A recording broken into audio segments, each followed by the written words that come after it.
সবাইকে শুভেচ্ছা অভিনন্দন। আজকে আমি রাইনোসরাস বিটেল একটা পোকা নিয়ে আপনাদের কাছে উপস্থিত হয়েছি।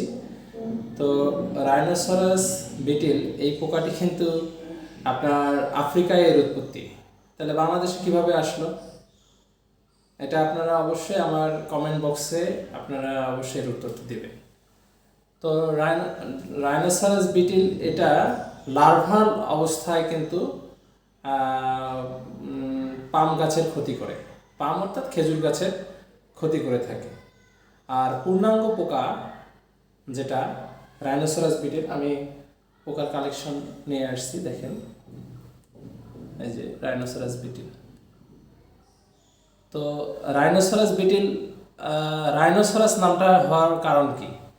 রাইনোসরাস নামটা হওয়ার পেছনে কারণ হচ্ছে যে রাইনোসরাস মানে হচ্ছে গন্ডার, আর গন্ডার হচ্ছে বাংলা হচ্ছে কি, গন্ডারের হচ্ছে নাকের ডগায় শিং থাকে। তো এই পোকাটাও দেখেন আপনার এই যে নাকের ডগায় শিংয়ের মতো আছে আর কি, ভালো দেখা যাচ্ছে না, এই দেখেন এই দেখেন এই দেখেন শিংয়ের মতো আছে। তো এই জন্য এটাকে আমরা বলতেছি রাইনোসরাস বিটেল।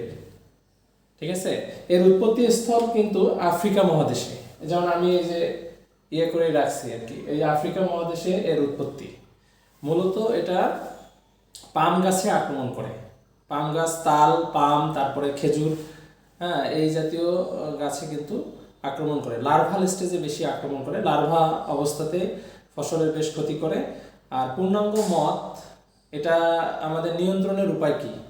নিয়ন্ত্রণের উপায় হচ্ছে যে আপনার স্ত্রী পোকা, স্ত্রী রাইনোসরাস বিটেল 4-মিথাইল অক্টানোইক অ্যাসিড একটা রাসায়নিক পদার্থ, এটা ছড়িয়ে দেয় পুরুষ পোকাকে আকর্ষণ করার জন্য। তো পুরুষ পোকাকে আকর্ষণ করার জন্য দেওয়া হয়। তাহলে এর নিয়ন্ত্রণ ব্যবস্থা কি? Pheromone trap. ফেরোমন ট্র্যাপে যদি আমরা ওই রাসায়নিক ওষুধ যেটা 4-মিথানল অক্টানোইক অ্যাসিড, এটা যদি আমরা ফেরোমন ফাঁদে দিতে পারি তাহলে পুরুষ পোকাকে কিছুটা কন্ট্রোল করা সম্ভব।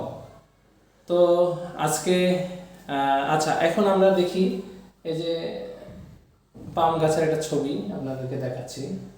তারপরে এই পোকার লার্ভাটা আপনাদের একটু দেখাই, পোকার লার্ভাটা কি অবস্থা থাকে। রাইনোসরাস বিটেলের লার্ভাল পোকা দেখলেন। তারপরে আমি দেখাই কোন অঞ্চলে পাওয়া, পৃথিবীর কোন অঞ্চলে বেশি, এটা এই অঞ্চলটাতে বেশি, মানে আফ্রিকান অঞ্চলটাতে বেশি থাকে। এই যে আফ্রিকাতে এই অঞ্চলটাতে এই পোকাটা বেশি পাওয়া যায়। তো পোকাটার ছবি আপনাদেরকে আবার একটু দেখাই, এই যে।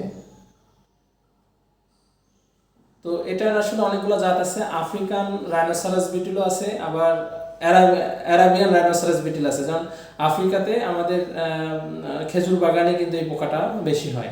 আবার আমরা জানি অ্যারাবিয়ান কান্ট্রিগুলোতেও কিন্তু খেজুর বাগান আছে, সেখানেও কিন্তু এই বিটেলের আক্রমণ থাকে। লার্ভাল স্টেজটা বেশি ক্ষতিকর করে। তারপরে যে আবার একটু স্যাম্পলটা আপনাদের দেখাচ্ছি, রাইনোসরাস বিটেল।